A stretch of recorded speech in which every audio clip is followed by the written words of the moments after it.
Welcome to Name 3 Songs. I'm Sarah Fagan. I'm Jenna Million, and this is the podcast where we challenge sexism in the music industry and empower fangirls. Because let's be honest, fangirls knew about that band way before you did. And if you stick around long enough, we'll also let you in on some new music the girls are already crazy about. So before we get into it today, first off, we have a new Patreon member to welcome to our community, Alexandra. Thank you so much for your support. We're so excited to have you. If anyone else wants to get bonus monthly content from us and our weekly hot takes on the latest music news, including that Ed Sheeran debacle. But if you want to know more about that, you have to go sign up for patreon.com/name3songs. And before we get into the episode today, we do want to have a little discussion based on our last episode on blackfishing. Yeah, I feel like anytime we do something that's a topic that was on our list of things we'd like to discuss when we first came up with Name 3 Songs and that we take our sweet, sweet time getting to, there's always those nerves about putting it out into the world and what discussion is going to come afterwards, because we know that all of y'all are very kind to us and very keen for discussion and talking about what's going on more. So, thank you guys for all being critical thinkers along with us and ready and willing to learn and understand that there might be some trip ups every now and again, but always keen to educate us in a kind way, even when we don't mess up, but just didn't dive into one specific thing that we might have mentioned in passing because it has to do with the conversation we're talking about. Because I feel like that has happened often where we'll literally say one sentence and somebody be like, oh, that's really interesting, let's jump off from there as to what else this thought process can go. And I mean, even in the past, that's how we've come up with other episode topics and stuff. It's just people messaging us based off of a tiny little side quest on the bigger conversation of the podcast episode. But yeah, we had some really insightful and interesting feedback that we just wanted to talk about a little bit. Yeah, so first of all, we had a DM from one of our listeners named Veer, who so kindly pointed out that when I was talking about Black American culture, I mentioned that Black American culture has evolved in a very different way than other cultures, partly due to slavery. And I also mentioned colonization, which wasn't 100% accurate because there are other countries such as India that have been colonized by Britain, among other countries. And this is a chance for us to better reflect on just how many different ways different cultures come together. And it's not always in a willful way. I mean, you have immigration where people are willingly wanting to leave their countries. Sometimes they're forced out of their countries. And sometimes there's colonization. And sometimes there's things like slavery. And all of these different ways, cultures being affected differently. And so I think my original point in talking about Black American culture is that there are also Black immigrants in America as well. And it's a different mixing of culture that we see here as compared to people who are very strongly tied to their roots. And another thing too is just in general, in America, we don't really have great education systems, especially when it comes to history, especially when it comes to America acknowledging its flaws. And so I think when we think from our personal experiences of white American culture, it's very much this mesh of sometimes you don't even know what your roots are, or you don't have traditions from your heritage. Whereas you think of other countries like Germany, or I was honestly just naming countries offhand of you're oh, you think of these people, they have these types of celebrations, they have these types of traditions and holidays, and this is how they live their lives. And it's very different from how we live our lives in America, unless you're a first or second generation immigrant and you still have those close ties to your heritage. Whereas my lineage has been in America for a while. So I know my grandma's family's from Mexico, and I know I'm part Swedish, part English, but I don't have any Swedish traditions in my family. My closest ties to anything tradition wise is doing family get-togethers with my grandma's side of the family because her grandparents had immigrated from Mexico. Yeah. I mean, I think that that's what is so amazing about this podcast and our listeners is it's we're all learning and growing together. And so it's somebody like Veer coming from a different background, him and his experience and his education. It's he is learning from us, essentially the white experience of trying to educate ourselves on the rest of the world. And we're learning from him and other listeners like him the POC experience of what they're taught and what they know and those sorts of things. And I think that that's a really beautiful thing that we can come together and educate each other, because it's not like, oh, the white experience of learning these things is an interesting experience, but these are necessary conversations to be had in conjunction with the music industry, because the only way to have change is to have these conversations being had out loud. And also, unfortunately, a lot of the times it's like, if white women don't call out other white women, they're not going to fucking listen. Especially when they're just being completely tone deaf to what they're doing. It's like if a black woman told Jessie, and even in this, it's like they think that Leanne said something and Jessie's playing the victim. But if a white woman called her out, she might think about it again for some reason. Like, I don't understand the logic behind that.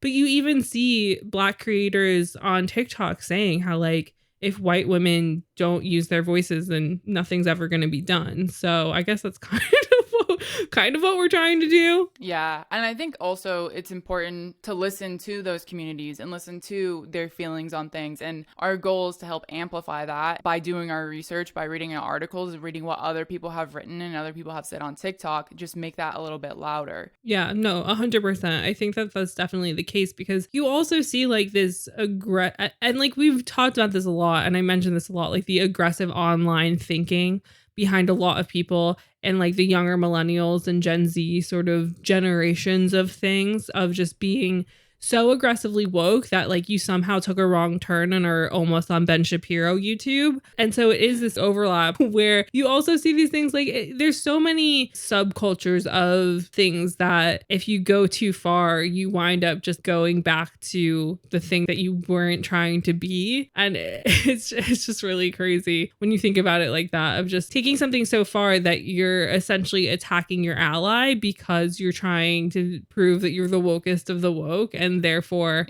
are essentially being a grocery store Karen in the long run. And it's just like an interesting perspective to think about it, because it's like in talking about blackfishing or like cultural appropriation, and like we were having the discussion about how you can appreciate a culture, and how we kind of were like in jest talking about how like, oh, like is there a way to like appreciate a culture? But I think that weirdly that discussion of like, is there a way to appreciate a culture, is something that like woke white people have that discussion. Meanwhile, people of color, at least from what I've seen on TikTok, are like, yeah, you can appreciate our culture, but white people seem to be so afraid of offending people to a certain degree that sometimes everything just gets fucked up, because people are trying again to like prove how woke they are by trying to not offend anybody, and therefore sometimes offending them more. Because like, for an example, like when we were discussing this in the episode, I was kind of saying like, oh, like people will eat foods from other cultures, and I feel like that's appreciation, or do certain things like that.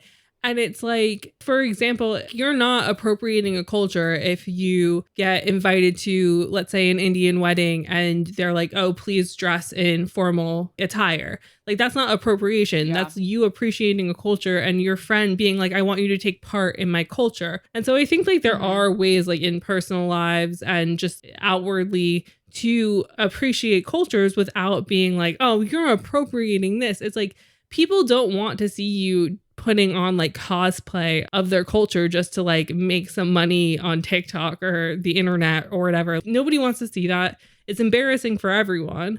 But also, if you're trying to celebrate a culture in a way, not necessarily like just wearing their attire for absolutely no reason, but like cooking their food or learning about certain holidays or other things because of your significant other being from that culture or your friend being from that culture or those things, there are clear ways that people from other backgrounds have been like, yeah, this is okay. We love when you do this. Please keep doing it.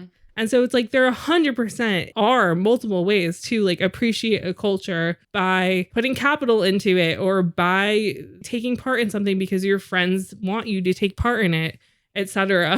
But again, with how quote unquote woke people are trying to be on the internet, I think people just get everything gets lost in translation. I also think so much of what we talk about and so much of what blackfishing is about performativeness and aesthetics and visual identity, because like human nature is to judge people based on the visual and like not go beyond that. But then also with that visual aspect of wanting to emulate things that we think are cool. And right now, Black culture is popular culture, is really cool, wanting to emulate that without doing any of the work behind it. Yeah. I don't know. It's just like in conjunction with Ariana Grande, who we are talking about today, and the blackfishing allegations against her, and why they've never been super huge headline news, is I think that it's always been like little tiny indiscretions that white people, who are the predominant amount of journalists, don't know how to write about, because they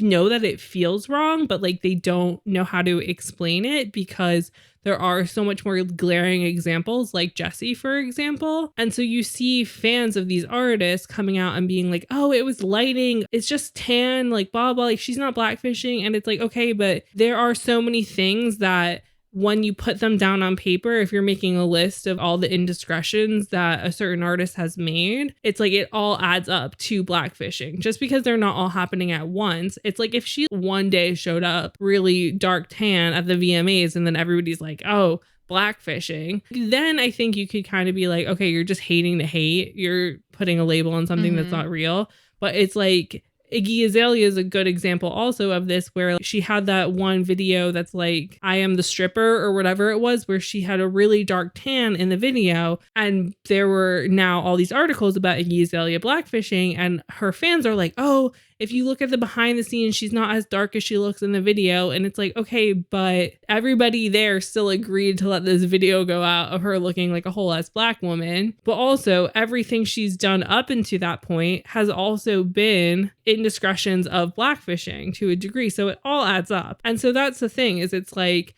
when it's a celebrity, you're looking at a huge equation before you're gonna like call somebody out for unruly behavior. I mean, you guys have been talking in our Instagram comments and obviously DMing us and discussing these things. And we just like love watching you guys converse with each other and getting to converse with y'all about these episode topics. And it's just amazing knowing that you guys are taking away what we're discussing and thinking about it more and wanting to talk about it more. So obviously the discourse does not close once the episode week is over. We are always open for more conversations about past episodes or this episode. So come hit us up on Instagram when this episode's over and let's chat more. So Sarah, do you want to give us an intro into what we're actually talking about today? I would love to. Thanks for asking.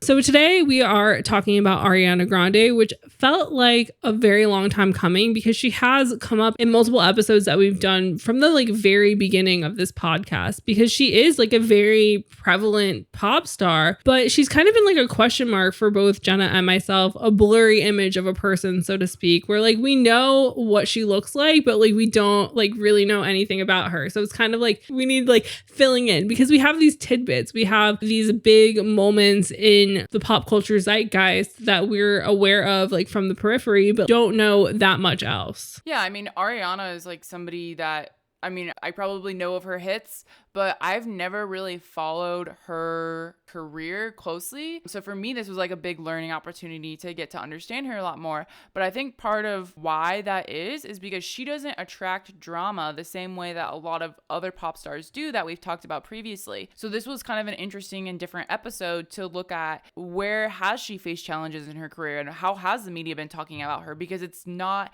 in the same blatant, super obvious, dramatic villain versus victim origin story that we see with a lot of other pop stars. Yeah, no, definitely. I think you really hit the nail on the head there when it comes to Ariana, because even when people like have had grievances with her, it's never been anybody quote unquote important enough for it to make mainstream media headline news. There have been like an article here and there or people discussing topics on TikTok or on Twitter, but it's like never been anything so salacious that people are like, ooh, what's going on with Ariana? There's just been kind of like, she's kind of had like a pretty easy ride for a pop star. But that's not to say that she hasn't faced misogyny, because she definitely has. It's just like hasn't made headlines in the same way that it has with other pop stars. Yeah. She definitely has faced her fair share of criticism and patriarchal madness because, like, what woman who has any success doesn't face, like, misogyny and just men being shitty? But, like, as I was saying, Jenna and I didn't know that much about Ariana to the point where, like, we didn't even really know where to start in regards to this episode because there is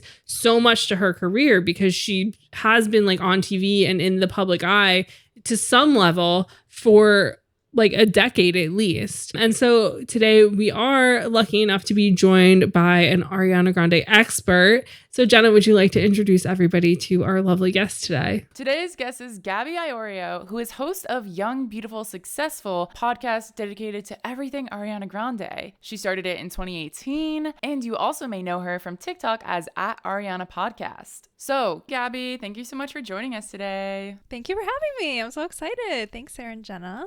You are the resident Ariana expert, so there's going to be a lot to unpack today, and we're excited to get your take on everything. So excited.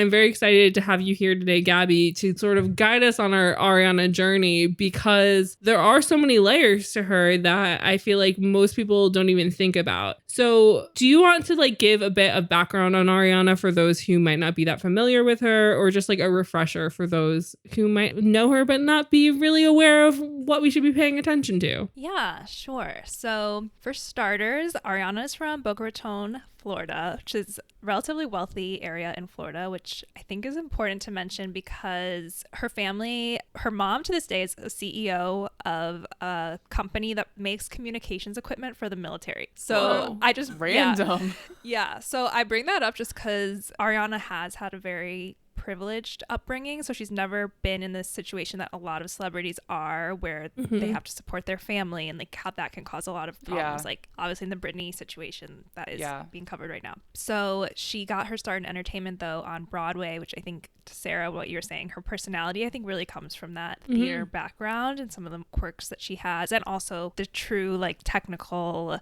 strengths and abilities she has singing wise. Like she knows how to sing. She was doing it on Broadway when she was 14 in the musical 13. And that's how she got discovered for Nickelodeon for Victorious. And as everyone knows, Victorious was supposed to be the show that made Victoria Justice famous. And then Ariana ends up being the breakout star as Cat Valentine, and which is a really quirky character, has a signature laugh. And she does sing on the show a little bit. It's a musical show. It was kind of Nickelodeon's first foray into like music-based shows, whereas like Disney has always been all about it. Yeah, the response to High School Musical. Yeah. So I think Ariana's goal though was always to do something in singing, and I think she was just too young at the time to do that right off of Broadway. So she did the child star thing, and then she releases her debut album at 20, and she's kind of climbed the pop star ranks since then. So I guess that's kind of some background. Do you think that it's relevant that she started her pop career once she was like a legal adult compared to a lot of these other female pop stars that we talk about on the podcast and just like in general who have gotten famous as teens? Yeah, it's something that I always come back to just because, all of her peers like Miley, Demi, Britney had their first album at 16, which means you're working on the album when you're like, 14, 15? So I do feel like a lot of growing up happens personally and also vocally in those years, your late teens. And so I think it's also interesting that all of Ariana's music has come out as an adult, and there's still these shock and horror over her sexual lyrics when she's always been a legal adult in her music career. So that's just something I think about a lot, that she started her career from a more mature place than factually mature, like age-wise. Yeah, I think the other thing that's really interesting in what you're saying is, at least in my mind, I feel like this is for a lot of general public, like Ariana is so, I don't even put her in the same category as Miley, Demi, Selena. Whereas like Miley, Demi, Selena are very Disney core. Yeah. They're very Disney era. We grew up with that. And I think it's probably because they started putting out music when they were still on Disney or when they were still teenagers. So their first records were like the Disney demographic. Whereas Ariana had that little bit of distance. So when she starts putting out records, it's not necessarily the teenage demographic. She's not trying to appeal to like the younger kids and stuff. She is, as you said, she's 20. She's an adult putting out music, wants to be taken seriously as an adult. And I think now that her career is like projected the way that it has, there is that differentiating contributing factor of now her music is taken very seriously. Yeah, and I feel like that is interesting, and a topic we're going to touch on a bit later, of people's obsession with commenting on how she looks so young and how her style doesn't match the fact that she does look young, and all these sorts of ideas where, again, it's like the topics we come across 1,000 times over doing this podcast in general of, oh, we want them to be sexy, but not in that way. Now they're being sexy in the way I want them to, but also like it feels wrong because her face looks young. Like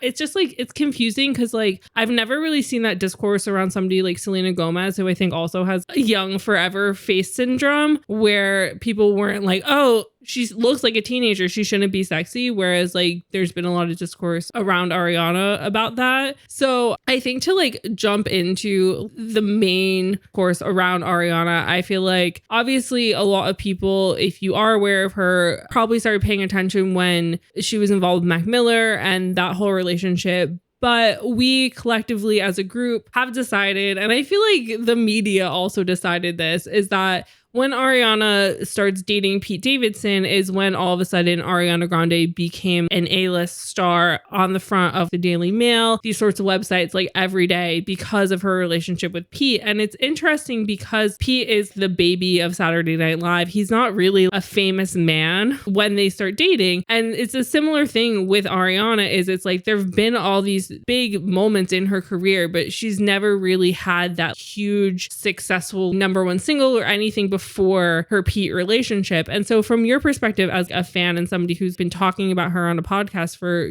a couple of years, what is your remembrance of this relationship and your thoughts on this being the moment that the world decided that Ariana was somebody to be paying full-blown attention to? Yeah, it's so interesting because she had dated a lot of other famous guys, like you said, Big Sean, Mac Miller, and I feel like she did have that kind of notoriety, especially for like rap hip hop fans. Like they knew that she was dating those guys, and she made multiple collaborations with both of them while they were dating. So you'd think that they literally are doing features for each other, that was even more intentionally publicized. But I think part of the fascination with the Pete and Ariana relationship is they had both gotten out of long-term relationships. Pete was dating Cassie David, Larry David's daughter, and Ariana's dating Mac for like the last 2 years, and then they immediately like broke up with their significant others and started dating each other. And I also think New York, like the city of New York, was a third character in this relationship. Yes. Because we're getting into it, Gossip Girl style. Because they were living in New York. Ariana was there doing press like for her new album, and he lives in New York. He's born and raised New Yorker, and that's why there's all those paparazzi photos of them, which you wouldn't normally get of a celebrity couple that is like hiding out in LA in each other's cars and whatever, wearing outrageous outfits, like going out shopping in public together. And I think that was a big part of it. And I also think that all of this is happening in the year after her the attack on her concert, and her kind of coming back and promoting Sweetener was a lot about positivity and just returning to this positive mindset after such a horrible thing happened to her, that there was something about that relationship that was very like, life's too short, like I'm just gonna be in love and enjoy my life. And I think fans were really happy about that. Yeah, so just for timeline context here, they started dating in like May 2018. Didn't they also get engaged like 2 months later, was it? 24 days after the initial reports of the two dating. Oh my gosh, I didn't even realize it was that quick. According to Insider. So we have this as like their dating timeline, and then Sweetener comes out in August. Yeah. So Sweetener is like smack in the middle of their relationship, which ended up breaking off in October. So it was really one of those whirlwind romances, I think. And I think everyone was just very in tune to like what was going on. But you're right, it's this culmination of the things leading up to this moment. And as you said, the Manchester attack being one of those, her relationship with Mac Miller being one of those, like getting out of that. And like, I think her kind of figuring out who she is as a person, and like you said, like falling in love. But when we put those pieces together, that timeline, everything like clicked in my head, because I have been very much an outsider to Ariana Grande's career. And Sweetener and Pete Davidson was like the first time where she really was front of my mind. And that's the first kind of like memories I have of her. So I definitely think that timeline lines up. The thing that I do find really interesting about the media's obsession with Pete and Ariana is definitely what you're saying, Gabby, makes a lot of sense about the fact that they were in New York definitely changed everything because it's so much harder to hide. But also I think that the media's interest in her was piqued because of the Manchester attack and the conversation around that and how it might have been a gender terrorism attack and all these hush-hush things that nobody really wanted to acknowledge, but also it was like salacious. And so I think because of that, not just the paparazzi, but like the people in charge of these media sites like Page Six and the Daily Mail and those sorts of sites, I feel like they were kind of tracking Ariana in a way because it's like, oh, we can't report on her that much because this is like sad and messed up and we shouldn't. I don't know, because like I'm not saying that the media has any like these sites don't care about that stuff, like, oh, like we shouldn't bother her right now because obviously as we see with everything, like the media doesn't know what that means. But I feel like in some way they were like waiting for a better story to come up. And so I think that because of that, there also was this thing where they kind of made it bigger than it was, even though they did wind up getting engaged. But I feel like also for Pete, like this being his first real taste of celebritydom and his mental health issues and like all these other things, I feel like they both were struggling and coming into the spotlight in that very specific time that I feel like they must have felt like there was some pressure on them to some degree for Pete to even ask her to marry him. But I mean, also I can't remember, there was some interview that she did where she said that when they met, when she hosted SNL, that she like afterwards was like, I don't usually get crushes, but I had a crush on him and I didn't even know him. And I told my manager, like, I'd marry him. And I'm like, what? Okay, Ari, calm down. So I just think it's like an interesting story when you really think of everything in perspective of things she said in interviews and everything that was going on in their personal lives and like their careers and everything. And so I just feel like there was like a lot like piling up. Also, to your point about the media after the Manchester attack, I think they were probably watching her like a hawk to figure out what her next move was. Yeah. Because I mean, like, Gabby, correct me if I'm wrong, but I'm assuming she probably stepped away from the spotlight for a while to like recover from that. So it's like the next time she's in the spotlight, she's dating Pete Davidson all of a sudden. So it's like because of that, because of the tragedy that happened, they're wanting to know like what comes next. And I think it was very much just like suddenly a whole different direction than anyone expected. Yeah, she released her comeback song No Tears Left to Cry at a surprise set at Coachella, or she came out during Kygo's set. And that was actually the time at Coachella was the last time she and Mac were spotted together publicly. So that was like April when Coachella used to be. And what's also kind of gives some more dark context is that there was a lot of drama with the end of Mac and Ari's relationship because he was known to have substance abuse issues, which would ultimately kill him. But I think there was some happiness for Ariana that she'd kind of gotten out of this toxic relationship with an addict, even though Pete has his own problems. Obviously, everyone has their own problems. Yes. But I think there was some kind of like female empowerment vibes for her that like she had been able to get out of the relationship with Mac, which obviously we see differently now that he's passed away. But at the time, I think people were happy for her. Well, I mean, there was that post that she had made when fans were, was it after he died that this happened when she made this like notes app post? I think it was before actually, because I think soon after they broke up, I think he got in a car crash or something, or a DUI or something like that, where some fans were like, how could she break up with him when he is dealing with substance abuse? And she was basically like, it's not my responsibility, and it's not like a woman's responsibility to take care of men and things like that. That happened May 2018. Okay, yeah. So that would have been right when they had broken up. Yeah. Okay.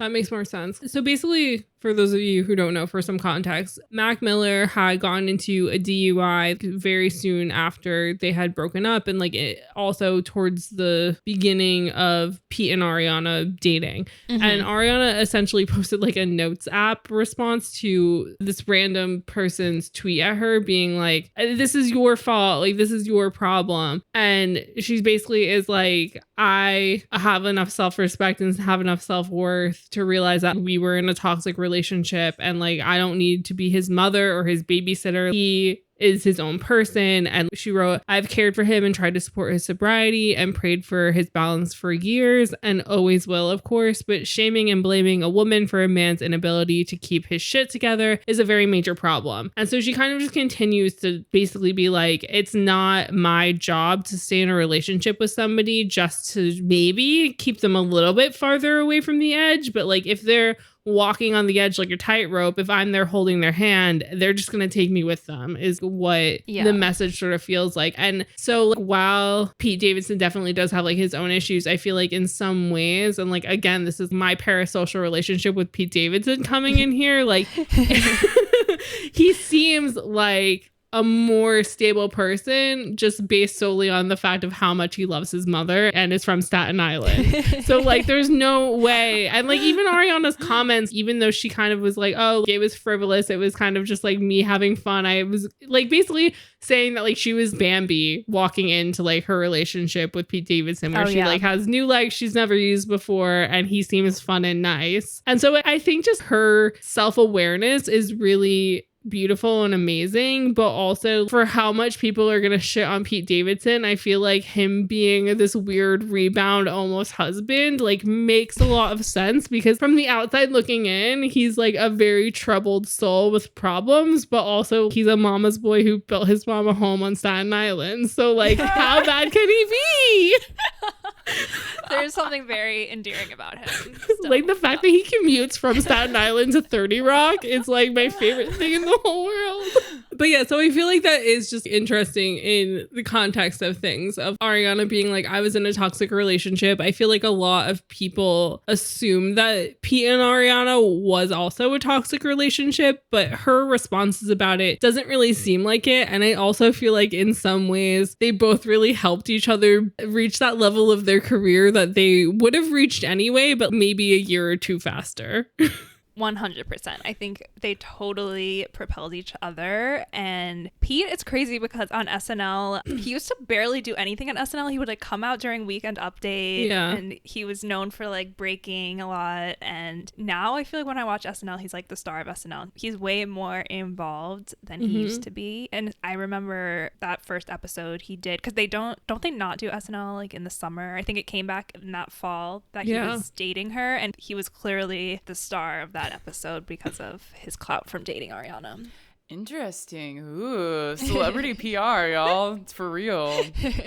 So after their breakup, Ariana, in a Vogue interview, is saying, in retrospect, it was a whirlwind relationship, and she called it an amazing distraction from her split with Mac Miller. And then she says, it was frivolous and fun and insane and highly unrealistic, and I loved him and I didn't know him. And then she goes on to say, I'm like an infant when it comes to real life and this old soul, been around the block a million times artist. But then, in response to that, Pete Davidson, in his stand-up comedy special, Alive from New York, which was later released in Netflix, he's joking about it and says that, can you imagine if I did that? My career would be over tomorrow. If I spray painted myself brown and hopped on the cover of Vogue magazine and just started shitting on my ex. So he had a bit of a salty response to that. Yeah, that stand-up is very juicy, the things he says about Ariana. Because I think he says something about how Ariana, his like dick size comes up at some point, or I think she has mentioned the whole big dick energy thing came from Pete Davidson. So I think he said something in the special. He's like, I could never like speak about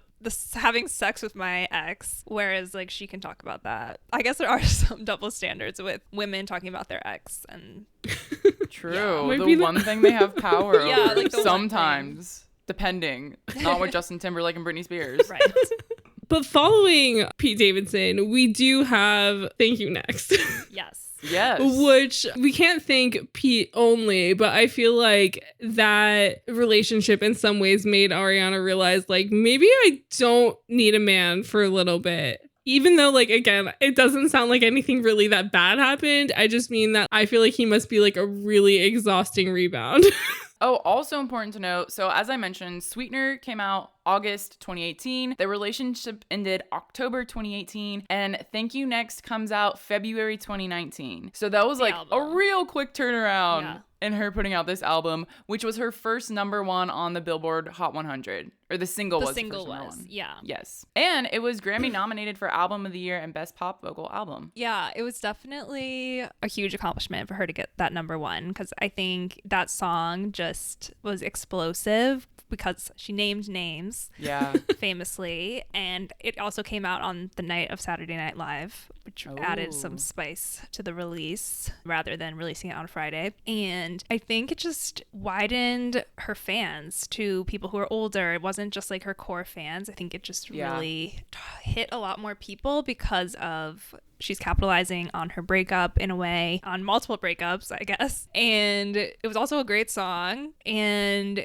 it was just the perfect like timing, the narratives lining up of her breakup and the content of the song, putting a different perspective on a breakup, being like that she's grateful. She goes on Zach Sang, and they're actually talking about the name dropping situation, and she was basically saying how she was like very hesitant to do that because she's never done anything like that before. And so she ended up making a version that we know now with the names and a version without the names, and she showed it to her team and everything, and like they talked it over a lot, and they all felt like it was a more powerful song with the names, but that's not why she did it. It was just like a more authentic version to herself. And I think, again, as I've said, Sweetener, Ariana comes into my like peripherals of being a pop star, but Thank You Next was everywhere. And to me, that was like the first song that I realized like was everywhere. So yeah, that was definitely, I mean, the choice to name drop definitely also propelled her career. Definitely. I know Taylor Parks, who's one of the songwriters on the song, said that while they were working on that song, they didn't know if she was going to get married or not, because I think she and Pete, they had like a small breakup, got back together. So I think part of also the songwriting was whether or not she was going to say, I almost got married, or that she would get married. So there's like a lot happening in real time. Whoa. That's crazy. Like the story of the song unfolding as the relationship unfolds. Whoa. That's crazy. Just every time I learn something new, I'm like, whoa, what? It's just really interesting, her part in the creation of these songs with all this stuff, because again, like another thing we talk about is the expectation that pop stars don't have a lot of say in the songwriting and all of that, whereas like Ariana talks a lot about the role that she plays in the creation of these songs and stuff, and that skill set, and that's something that like she feels is really important to make people aware of her role in all of that.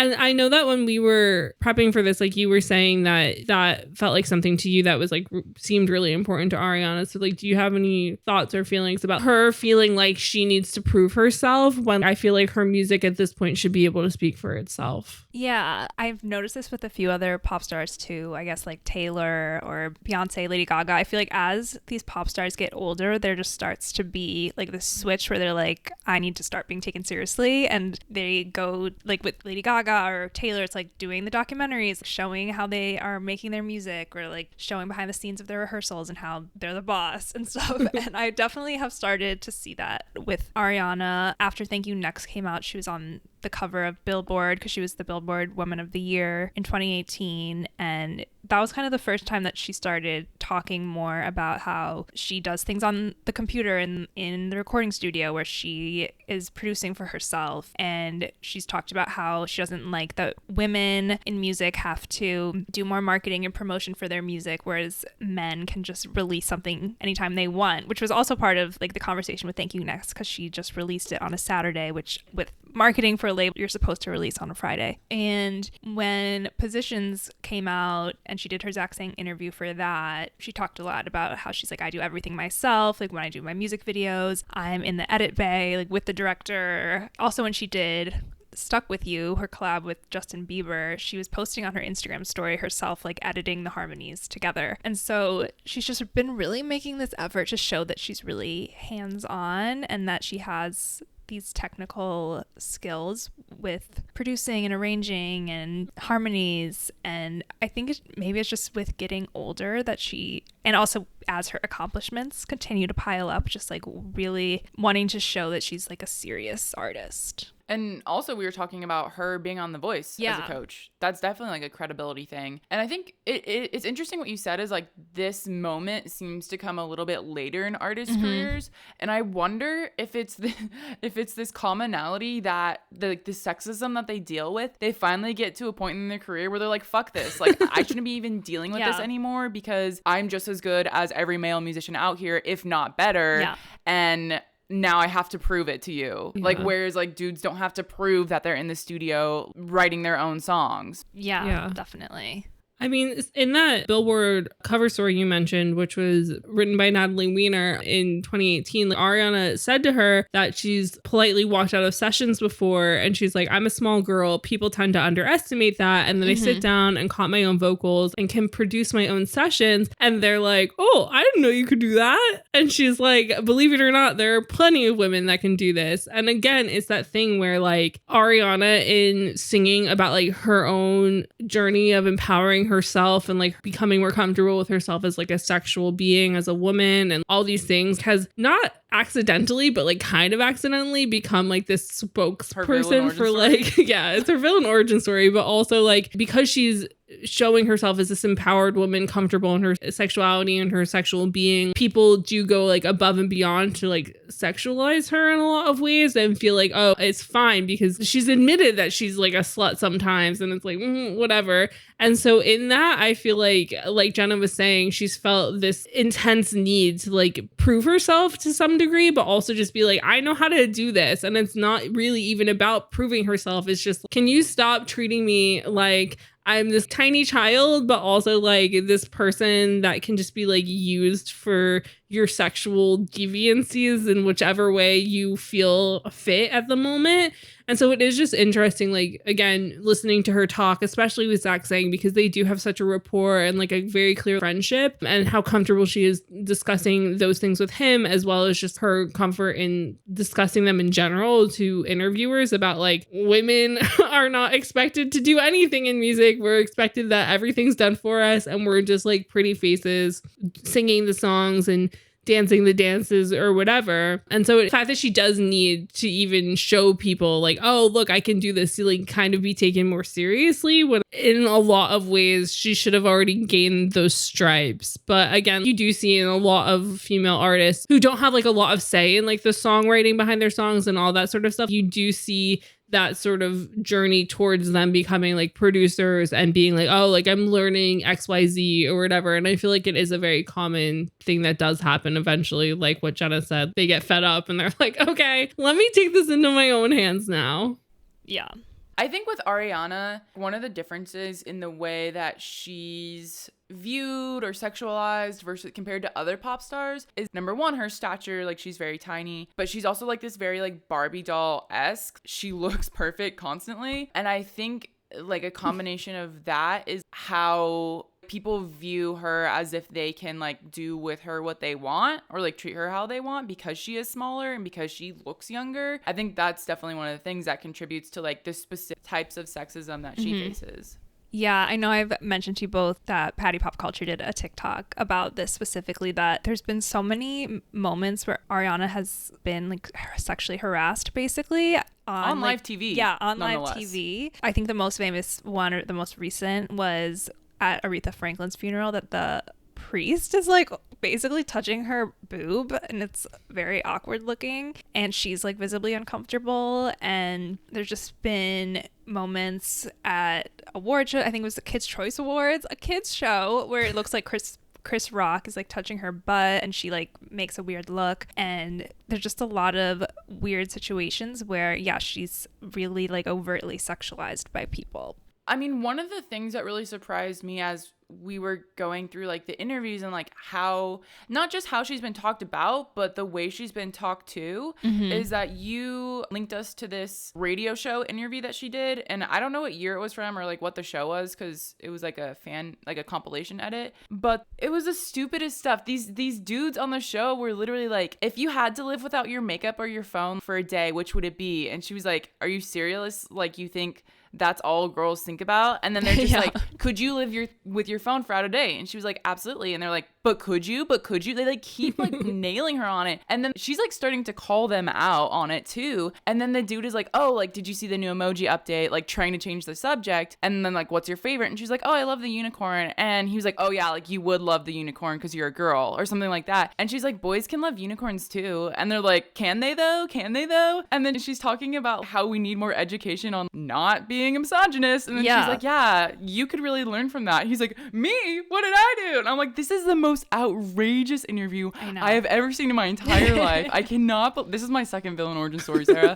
I cannot believe they just like sat her there and like grilled her on this being so blatantly misogynistic without even an ounce of self-awareness. Yeah, I know. And I think this is also why celebrities now are so protective over what interviews they do. And that's why at this point in her career, Ariana, she's really only doing like Jimmy Fallon, Zach Sang, James Corden. People that she knows will respect her. Yeah, people who are trusted. Yeah. Yeah. Do you know what year that was? I think it was during...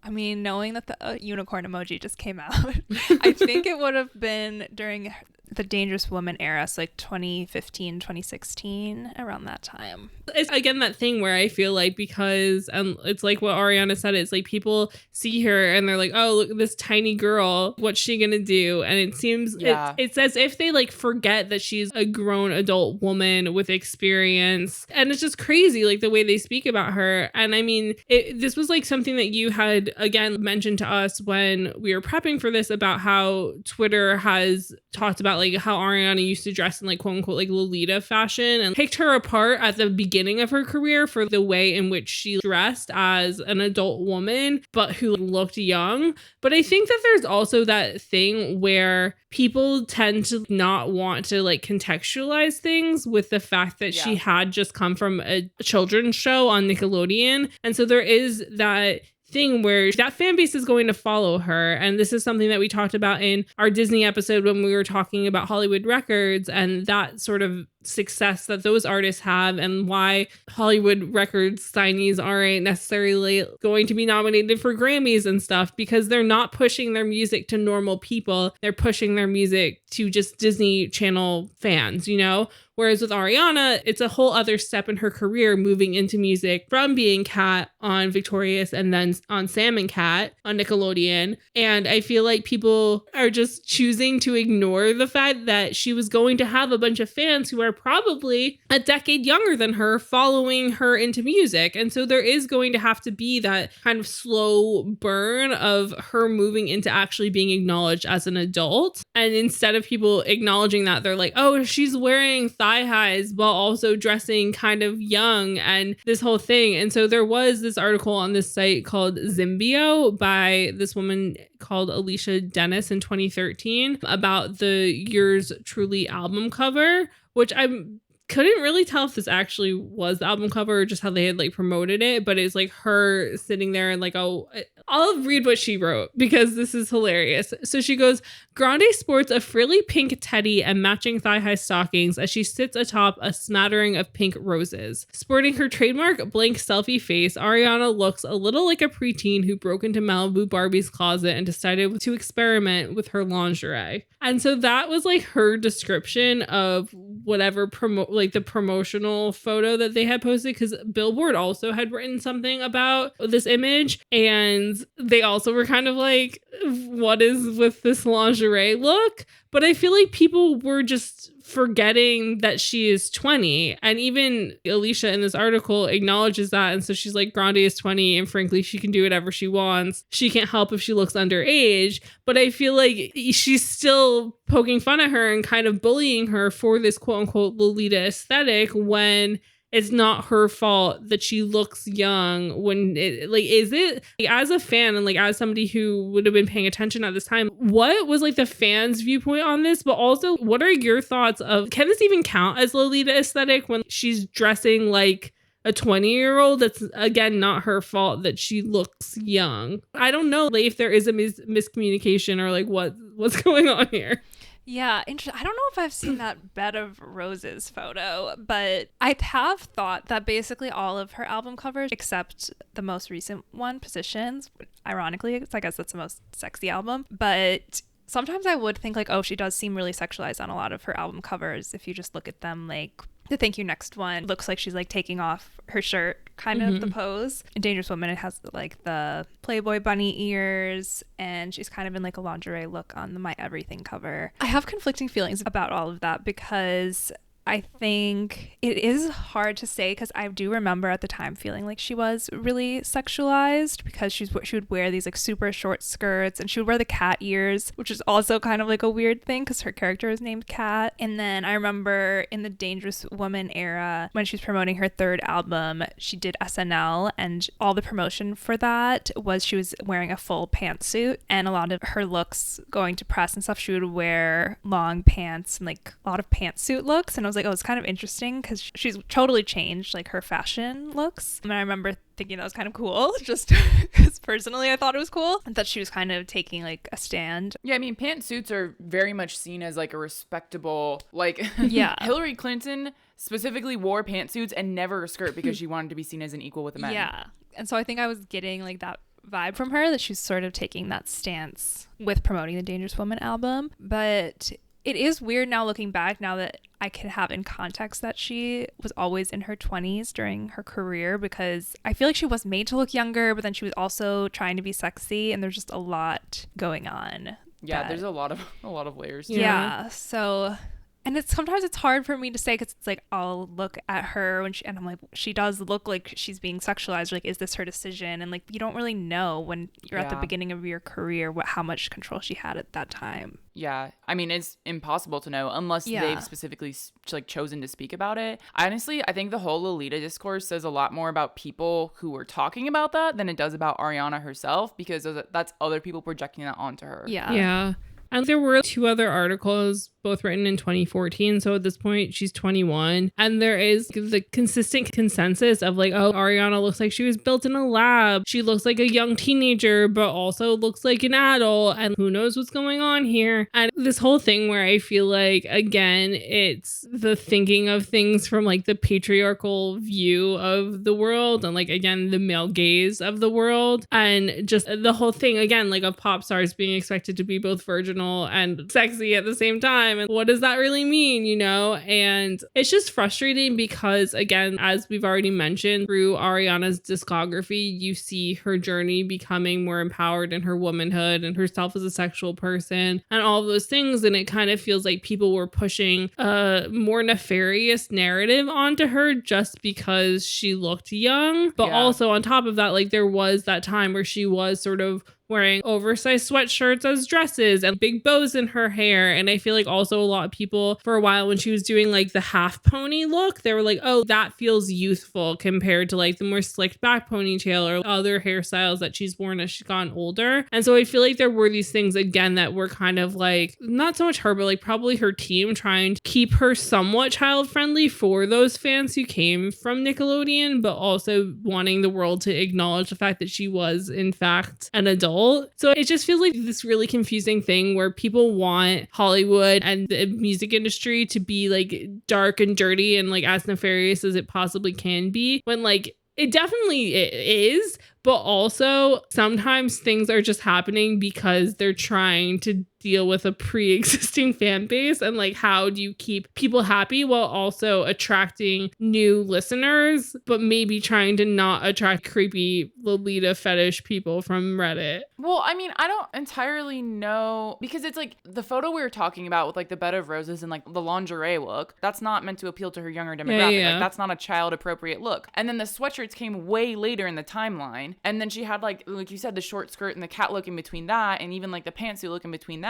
So I don't know that it was necessarily to appeal to younger demographic. Honestly, most of the time, I feel like people just read way too much into everything. But I think as human beings, we don't know how to not read way too much into everything, because like everything has meaning. Like we just said, the pantsuits are a way to be taken more seriously. Yeah, I mean, I definitely know what you mean. I just meant that like I feel like there are consistent tiebacks to things that feel like quote unquote youthful in her fashion or hair or makeup or something, to not alienate the fans that already exist. But like, I don't, again, like know if I'm just reading into things because of people making things salacious when I'm like, it's really not that ridiculous. I don't know what's going on here. But I feel like there are points throughout Ariana's time in the spotlight, and even before she became the A-list star that she is now, like in 2018, there's just been so much going on where I feel like people have the preconceived idea of her and her youthfulness or whatever, and they just kind of try and get her to maybe admit to things that aren't real or stuff like that. And I don't know, it's just weird.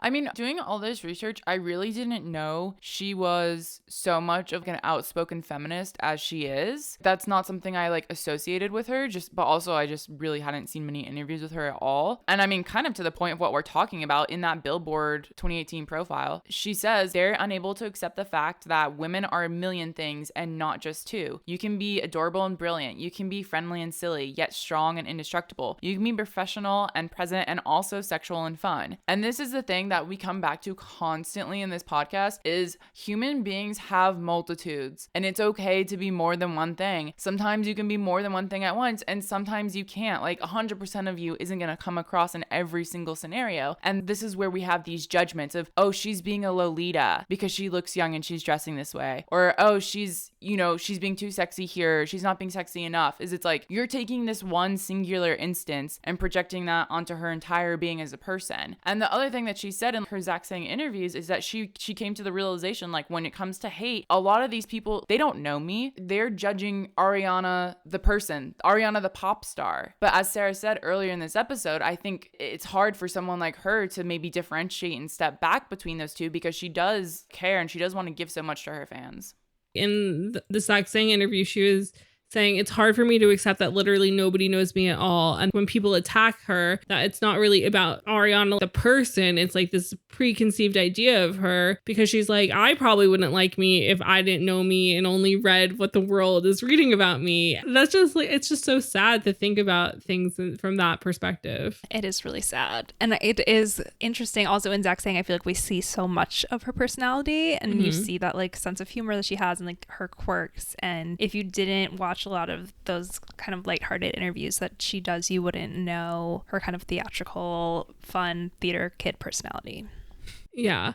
And so while there are lots of really positive things about Ariana and her relationship with her fans and her outspokenness as a feminist and everything that she's really done, because she also has done so much for lots of political activist causes that she believes in, all these things. We do have the one glaring elephant in the room, which is people referring to the possibility that she is blackfishing. And the thing that is interesting is like this feels like a very hot topic, but there aren't a ton of articles about it. And yet I cannot escape this topic on TikTok like ever. Like it's always something that will come up whenever anybody gets called out for blackfishing. People are always like, well, Ariana. And so it is this interesting thing because there is this one very well written Atlantic article that talks about specifically Seven Rings and like whether or not that era of Ariana is blackfishing and like what that all means. And currently there is the discourse of, since she married Dalton, that she is being more like professionally white, which sounds like a ridiculous term, but for most people who have like watched Ariana throughout her career, when she was on Nickelodeon, her skin was very pale, and then when she became a pop star, she was tanning more and like becoming darker, and then from her wedding photos, her skin was more of like that natural tone that we remember from her Nickelodeon days. And also her Vogue cover story, again, she had lighter hair and lighter skin, and even on The Voice, like she's back to like her normal olivey like skin tone. And so it is interesting that for so long she's kind of gone in this direction of dark skin, R&B style music, which like is what her voice fits with. It's what she loves. It's never been not organic to her, but like she definitely has fit within like a certain style and aesthetic. And now that she's moved on to this kind of like more viewing as like an adult section of her life, it seems like she's moved away from that, at least like on the outside. And so again, as somebody who has followed her career for so long, what is your perspective of this going on and the conversation about it and the fact that this hasn't ever been as big a news as other stars who have done similar things? Yeah, it's so complicated, and I feel like I always just end up having more questions. But I think well, first of all, obviously it goes to her name, Grande makes it sound like she's Latina when she's actually Italian, and it's a lot of like our presumptions on it. And also she said like the actual pronunciation of her name is Grande, but it's just Americans just assume it's Grande because Spanish is more popular in America. And she also always is saying that she's Italian, so she's not like pretending to not be Italian, but I feel like she's gotten away with presenting herself as more exotic, quote unquote. Like she doesn't seem super white, like a Taylor Swift, who is obviously just white. Or a Lady Gaga, who isn't she also Italian? Yeah, and has never really been super tan. It's that racially ambiguous category that we keep coming back to. Yeah, which you see with like the Kardashians and stuff like that. So I think it starts there. There's always been confusion about her background. And then in terms of her music, I think she's also had kind of a complicated journey because her first album, Yours Truly, which we talked about, was majority produced by Babyface. He's a really respected R&B producer, an OG basically. And I think that gave her a lot of credibility that was her first album, and she wasn't like jumping on the train of doing hip hop music later on, like Miley and Katy Perry and even Taylor Swift kind of did later on in their careers. That Ariana has been influenced by hip hop and R&B since the beginning. And so I think that has given her a lot of, just like credibility that this is really the music that she wants to make. She's not just hopping on a trend. And so I think that has continued with like working with Pharrell and Sweetener. Like I think she has had a lot of Black songwriters and producers that she has given a spotlight to and really given credit that she's worked with them. And that has just given her a little bit of a pass, I guess, that it doesn't seem disingenuous with her music. But I think Seven Rings was just an outlier because it's the song that she sounded the most like she's truly rapping, and because it had blatant like rap references to Biggie and stuff, and people thought she was copying 2 Chainz and copying Beyonce or copying Princess Nokia. So there's a lot more conversation around that. But then it's also complicated because we don't know how much Ariana actually wrote that song, or if it was a mostly Black songwriting and producing team writing that song. But then it's complicated that she's the one who's the face to that song. It is very complicated. I mean, specifically talking about the Seven Rings song, 2 of the more specific criticisms was that in the music video, there's like this pink trap house, which may or may not have been a reference to 2 Chainz Pink Trap House, but it's like, you know, the beat up cars, spray paint, dogs barking, an area that, as you mentioned in the beginning, she came from a life of privilege, so that wouldn't be a set that she comes from, really. And then the second thing is like, one of the things about the lyrics is she references that like her hair is fake, which like it is, and she's talked about that, so like that what is genuine to her. But the writer Spencer Kornhobler also mentions that certainly a reference that's authentic to her, but also one that draws a shaky connection to former drug dealers having escaped poverty and to women of color showing pride in the face of marginalization with like weaves and whatnot else. So I think overall it's almost just like one too many things to like not be considered blackfishing. Yeah, and 2 Chainz ended up going on a Seven Rings remix kind of very quickly after, and he did say in an interview that they connected because she said that the music video with the pink house was a direct reference to 2 Chainz' album, Pretty Girls Love Trap Music, and that's kind of why they connected. And I feel like, but I also feel like it's a little bit like a make good, like trying not to get sued, that he ended up getting on a remix, then she did a feature for him on his next album. So I feel like she also is able to you guys like, no, we're good, we're cool, it's all good, nobody, we're good, we handled it. As Yue would say, these are her reparations. I get the sense that when she has controversy, that she handles it privately, kind of behind the scenes, and then it ends up happening somehow through like business or a collaboration or something, since that happened with 2 Chainz.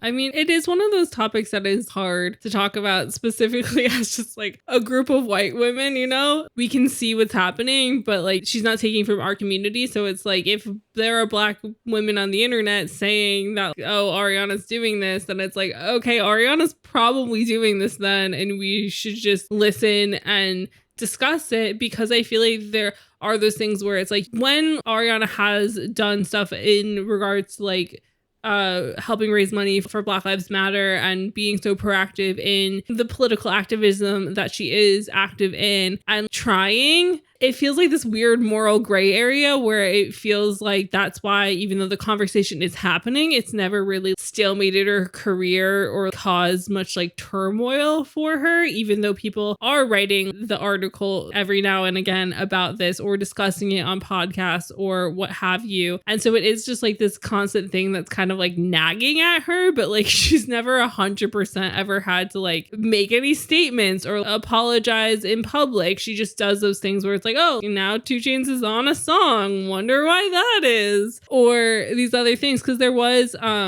this other article in 2019 for the Tab, which I'm going to butcher this name, but I'm going to try, by Dioria Shalujanova. And she wrote in this article, which was titled Ariana Grande is a Blackfish, and these are the receipts. So very on the nose of what's going on. And basically, the big thing that they were acknowledging was the fact that when Ariana and Nicki Minaj performed at the MTV Awards together, how Ariana looked darker than Nicki, who's a Black woman. But they went on to write, quote, "This is uncomfortable because artists like Ariana emulate actual Black women for clout, but will wash all the fake tan off for a cover in Vogue. She's picking and choosing random bits of other people's cultures for financial gain, which is the epitome of white privilege." And so I feel like that seems to be a consensus, because there also was this BuzzFeed UK podcast, which I can't remember the name of the podcast, but I'll find it and link it in the show notes, where the 2 hosts were 2 Black women, and they were talking about how like Ariana has seemed to, like I stated when we first started talking about this, kind of washed away the fake tan, and they're interested to see what is going to happen in her music moving forward because of this. I feel like personally, based off of everything she's done, it doesn't seem like she's going to change her music just because she's changing the fact that she's not wearing as much tan. She could just be becoming more socially aware of the fact that these conversations were happening, and like, oh, maybe I should dial that back. She might have surrounded herself with better people, less people just saying, yes, Miss Grande, you know? And so I just feel like based off of like everything we've read and listened to her talking about, it seems like there has been so much growth that there is just the potential of her realizing, maybe I took it a shade too deep. Like maybe I need to dial it back a little bit. But what are your thoughts on all of that? Yeah, in terms of the spray tans, I think for the VMAs, for any award show performance, is always when the spray tan was the most intense. And I guess it's because she knows she's going to be on TV and under the lights and all of that. But I know for the 2018 VMAs, which is not when she performed with Nicki, but it's when she walked the red carpet with Pete. And she is so orange and he is so white. And it's like so blatant that she had like fresh spray tan for her performance that night. And so I do think that she has gone a little crazy with it in the past, and so I can see why there's confusion about her race, because her skin tone has been so jarring. But there's a lot of controversy about it within the fandom, because there's also some theories that Nickelodeon whitened her a little bit, because she has actually a tweet, and I think you can still find it, where she says that when she was on Victorious, she had to wear foundation lighter than her real skin tone. So there's some fans who say like, well, we think of her as white in the Victorious era because she was made to look more white, because like Kat Valentine was supposed to be white, which also Ariana's white, so it's like very confusing. Yeah. But that she was like made to look more white on Nickelodeon, so then we assume that she's more white than her skin tone actually is. And there's also, in the fan community on Twitter, there are the Mocha Grandes, which is just Ariana fans who are Black, call themselves Mocha Grandes. And there's a lot of Black fans who support her and like feel that she is not a Blackfish. And I think that also within the fandom, I just like gives her some credibility, that people are like, oh, well, like her Black fans are okay with it, so it's fine. But of course, there's like some tendency for like bias because you're a fan of her, so you're more likely to be okay with it. But I feel like it's really going to come down to how she moves in the future, like you were saying, and that maybe she's just been able to not have to answer for it, and she's just going to slowly not be as tan anymore, and then she won't look as ambiguous anymore. But I think it's interesting that she's just never had to sit for an interview where she's been asked about this, and she's never really been publicly called out for it by someone where it really mattered that she was called out for it. Like she hasn't, I don't think she's been called out by another celebrity really, except I know Princess Nokia kind of called her out for the hairline in Seven Rings. But also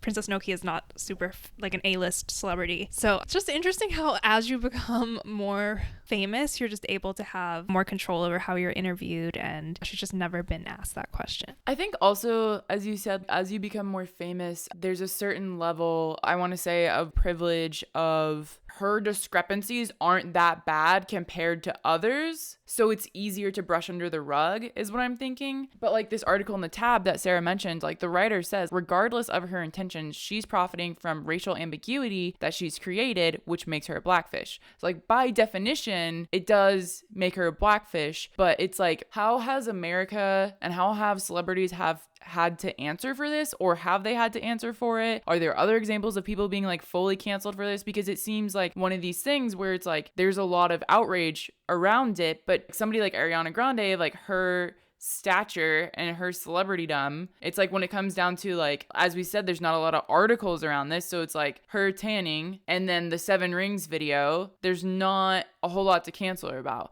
Or as you said, there's not a whole lot of people being loud enough about it for her to really have had to answer for it. It's one of those things where we're gonna watch how this unfolds. Yeah. But I think she probably won't have to ever answer for it at this point. Something we also haven't talked about with the Seven Rings was the Japanese tattoo that she got that was spelled wrong, and that was everywhere. And I remember, like an actual tattoo she has? Yeah, it was. Or is it just like in the video? It's on her hand, and it was supposed to. I'm surprised you didn't hear about this because this was everywhere at the time. Oh. But she got a tattoo on her hand that was supposed to say Seven Rings, like in honor of it going #1, and it was on the palm of her hand, and it was spelled wrong so that it actually said Japanese barbecue grill instead of Seven Rings. I feel like we all know somebody who that's happened. Well, that's the thing, is that it's like stupid, like white people getting like foreign languages wrong, and that had a lot of conversation about like Asian appropriation, and there were tons of articles about how she had this misspelled tattoo. And I remember someone tweeted like they would give her like $1 million to get it removed, and she responded like, I'll give you $1 million to get off my nuts. Like she made it like a joke, and she responded to a few fans about it where she was like, I love Japan, and I've been studying Japanese language and things like that. And I remember that story got really big, that she mentioned it a little bit and she got the tattoo corrected eventually. But yeah, she just hasn't truly had to answer for it still. In this discussion, to me, what's more interesting is like projecting this onto like the larger scale of America. And like Ariana is just an example of somebody who's done this. She's not by any means the only person who's done this. And there's also a lot of people who've done even worse versions of this. And I think the point I was trying to make earlier is just like, how are white people going to respond? Are we going to do anything about it? Or are we just going to keep appropriating shit because you can get away with it? I think that's kind of like the bigger conversation. Yeah. And I know that's one thing we talked about earlier. It's that until recently, Ariana was the most followed woman on Instagram. Until Kylie's recent pregnancy, now Kylie Jenner's the most followed woman on Instagram. They both have like over 250 million followers. And I feel like that just says so much about how our whole world like views beauty, since a lot of Instagram is about beautiful people and following people we think are attractive. And the top followed women are Ariana, Kim Kardashian, Kylie Jenner, and Selena Gomez, who are all a little bit ethnically ambiguous. And yeah, just that what we find beautiful is somewhere in between, I guess. And like, so the episode previous to this, we discussed like blackfishing, specifically focusing on Jessie Nelson and what was going on with her and her solo career. And the interesting thing is that it's specifically in focusing on like Ariana having been like the most followed person on Instagram. Selena was like a couple years prior, and then like Kylie taking over that title. These are women who read white, but also are like so closely connected to like people of color, specifically with Ariana and Kylie, where it's like this thing, and it's like the idea of like white supremacy like creeping in, of if we can take enough from people of color where white people start to think that this was always theirs, that we can just like erase them and people will forget about them. And it kind of feels like the Kardashian Jenner family are kind of holding the reins of that, of like that. I don't know if it's accidentally, and maybe again I'm giving them the benefit of the doubt, but it feels like the situation of they're kind of helping create this new idea of what white women are supposed to look like, and therefore kind of taking away from women of color. And I feel like in some ways Ariana washing that fake tan off and like going on The Voice with like her more natural skin tone, and this being potentially like her new adult aesthetic or whatever, is kind of maybe her distancing herself from that conversation, from that, because like I don't think that I'm the only person that's had that thought of, oh, the Jenner family connecting themselves so closely to Black culture is essentially just us perpetuating Get Out in real life. And so it's just like there's just like so much to unpack, and it's like a whole other conversation. But like it is just interesting, even you mentioning, because I do remember like articles about Ariana's misspelled Japanese tattoo, and that being a thing that happens time and time again. And it's like, who do we hold accountable, and like when do we hold them accountable, and like when do things really start to matter? And it's like, oh, when they start affecting normal people more is when it really starts to matter, because celebrities are going to get canceled all the time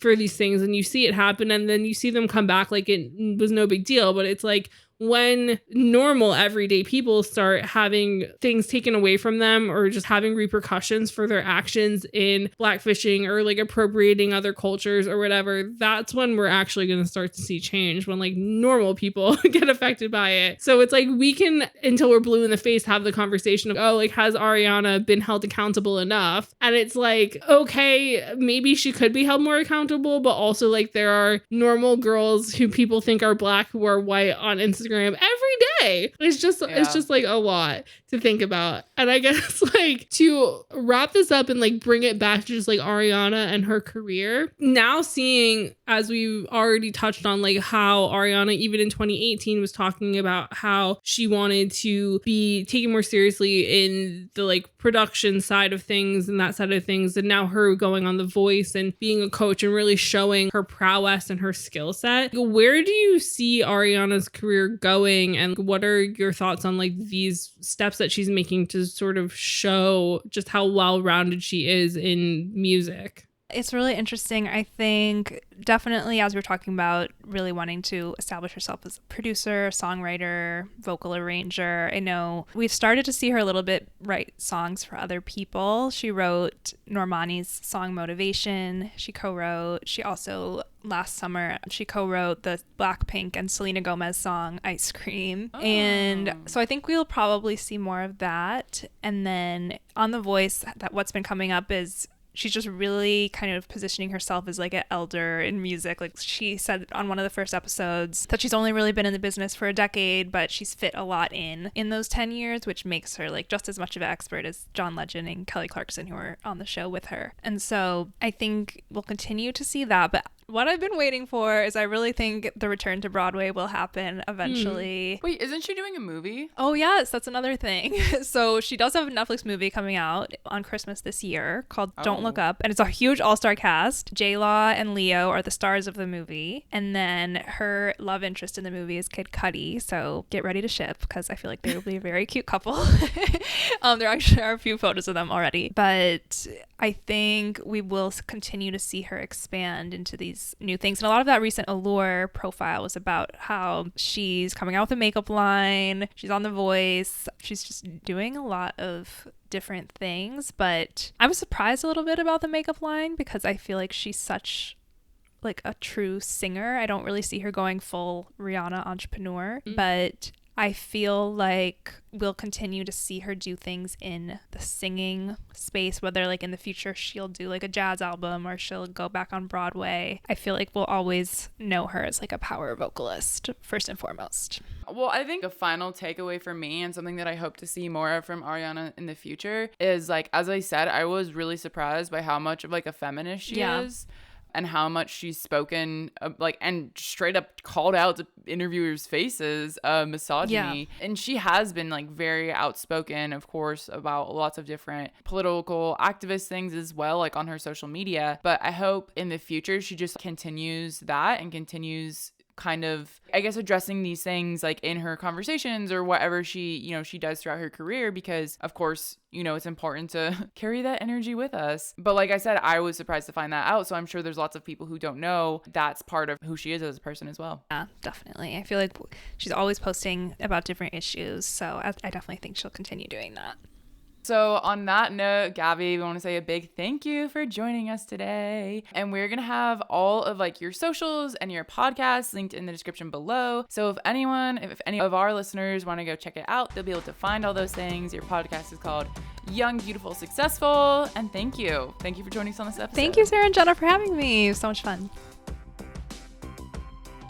That conversation had so many multitudes, and I feel like the fact that Gabby has had a podcast dedicated to Ariana for over 3 years and loves her as a fan so much and is so able to critique her, I feel like that's like everything I ever want when we like try and find people to come on the podcast, where I'm like, please be able to not say mean things, but like acknowledge that people you look up to fuck up. And I feel like that was a really great conversation with somebody who's really knowledgeable about an artist and comfortable being like, yeah, there are mess ups, but also Ariana has kind of sometimes tried to make excuses, but like prior to her ever being very famous. Yeah. I think also the thing with Ariana, I mean, it's definitely great to have someone who is a fan who's been there along the way, but also knows when to like recognize their mess ups and call them out on it and be able to think critically about it. That's, our favorite thing is thinking critically.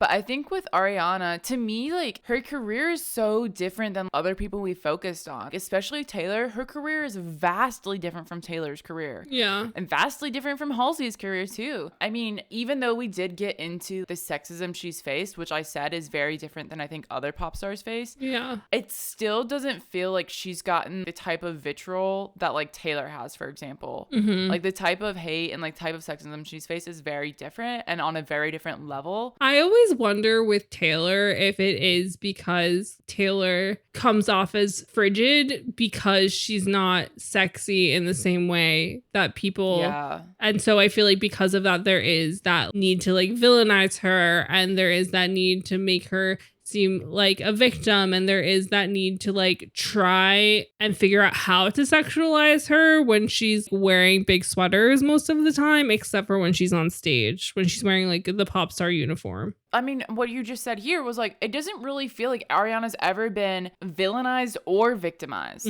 There are certain times where she could have, but she didn't play into it, right? Like with the Manchester attack, she could have played the victim. Yeah. And she didn't. With Mac Miller's death, she was accused of being a villain and she shut it down. Yeah. I think she's never let anyone, like, she's never played into it and let anyone get away with it. She's either been like, kind of like MIA, not acknowledged it, or shut it down completely. It's because she's Italian. And your mom teaches you to stick up for yourself and be loud about it. And I feel like it's just so funny when there is that conversation of like, oh, Ariana's like ethnically ambiguous. And I'm like, I've never seen more of an Italian person growing up in Florida than an Ariana Grande. And it's just funny because she's just like a very extroverted, friendly, but like strong and reassured of herself Italian woman. It's just like she's such a stereotype of it. She said in her interviews too that she gets very emotional and like she's a Cancer and she's not as like thick-skinned as her mom. And so I agree. I think it's both. I think it's that growing up with like that type of household, and then also knowing when to step away from social media, when to like not project things. Because she said in one of her interviews, like if she's not in a good place, she doesn't want to put that energy out to her fans. Yeah. And so I think that's smart too, of knowing when to take time for yourself and be away from the spotlight. Yeah, I mean, as we said, like there are so many multitudes to Ariana, good and bad. And so I think that she very much is just like a very 3D human compared to some other pop stars. She's also shown us that. Yeah. Like there are other pop stars that like, I mean, Taylor, I still feel like we don't really know the real Taylor. Whereas like Ariana, you start to feel like you know the real Ariana. Yeah.